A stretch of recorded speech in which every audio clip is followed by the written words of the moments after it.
Vadodara Mumbai expressway પર હવે over speeding કરનાર વાહન ચાલકો માટે ચલણની કડક વ્યવસ્થા અમલમાં મુકાઈ છે. વધતા અકસ્માતોને ધ્યાનમાં રાખીને national highway authority of India, national highway authority of અને આરટીઓ વિભાગ દ્વારા ગણદેવીથી વડોદરા વચ્ચે હાઈટેક સર્વેલન્સ સિસ્ટમ શરૂ કરવામાં આવી છે.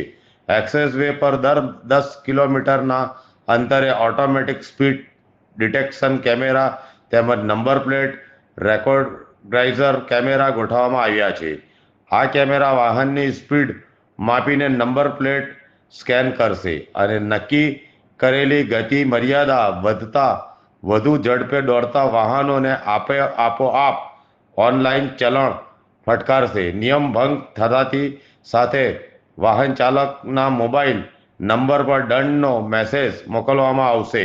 નવી વ્યવસ્થા મુજબ કાર માટે મહત્તમ ગતિ મર્યાદા 120 કિલોમીટર પ્રતિ કલાક નક્કી કરવામાં આવી છે, જ્યારે બસ અને ટ્રક માટે 100 કિલોમીટર તથા ભારે વાહનો માટે 80 કિલોમીટર પ્રતિ કલાકની મર્યાદા રહેશે. પ્રથમ વખત સ્પીડ લિમિટ તોડનાર વાહન ચાલકને 1500 રૂપિયાનો દંડ ફટકારવામાં આવશે.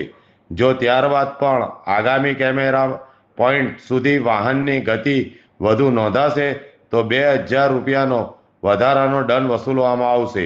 અધિકારીઓના જણાવ્યા મુજબ એક્સપ્રેસવે પર વધતા અકસ્માતોને અટકાવવા વાહન ચાલકોમાં ટ્રાફિક નિયમો અંગે જાગૃતિ લાવવા અને મુસાફરોની સુરક્ષા સુનિશ્ચિત કરવા માટે આ આધુનિક સિસ્ટમ અમલમાં મુકાઈ છે. હવે વાહન ચાલકોને સ્પીડ લિમિટનું કડક પાલન કરવા સૂચના આપવામાં આવી છે. कॉल करें अभी 8733053364 पर या 9426889560 पर. हिमालय इंटरप्राइजेज, जियो मार्ट डिजिटल भरूच,